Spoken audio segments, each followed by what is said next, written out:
D start.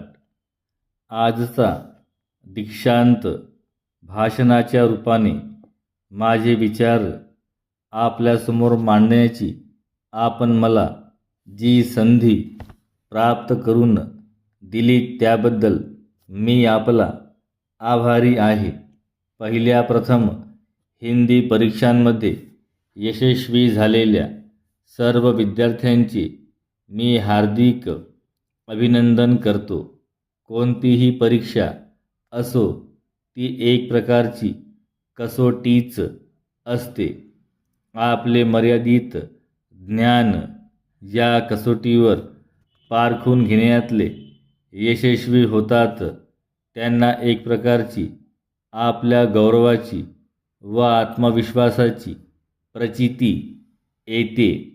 आपले जीवन योग्य प्रकारे व्यतीत करता यावे आणि त्याबरोबर आपले कुटुंब, समाज, राष्ट्र आणि मानवता या संबंधीची आपणावर पडणारी कर्तव्य चांगल्या प्रकारे पार पाडता यावीत म्हणून आधुनिक काळात आपणाला अनेक परीक्षा देऊन आवश्यक ते ज्ञान मिळवावे लागेल. जीवन हीच मुळी एक मोठी परीक्षा असून ती चांगल्या रीतीने उत्तीर्ण होण्यासाठी अतिशय परिश्रम करावे लागतात. आपली जीवन नौका योग्य मार्गावर ठेवण्यासाठी सतत जागरूक राहून आपल्या शक्तीचा आपण कार्यक्षमरित्या पुरेपूर उपयोग केला नाही तर ती प्रवाहामध्ये वाहून जाते आणि आपण प्रवाह प्रतीत बनतो.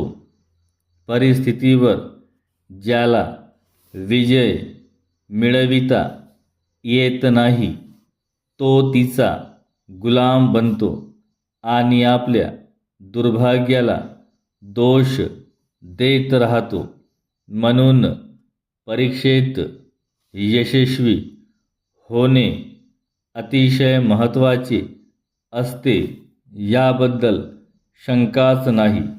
तथापि याचा अर्थ असा मात्र नाही की परीक्षेत उत्तीर्ण होणारेच लायक असतात व तीत नापास होणारे निरुपयोगी ठरतात. परीक्षेत नापास झालेल्या विद्यार्थ्यांमध्ये काही असेही विद्यार्थी असण्याची शक्यता असते की ज्यांचे ज्ञान उत्तीर्ण झालेल्या विद्यार्थ्यांपेक्षा अधिक असू शकेल, पण केवळ कमनशिबामुळे त्यांना परीक्षेत यश मिळाले नसेल.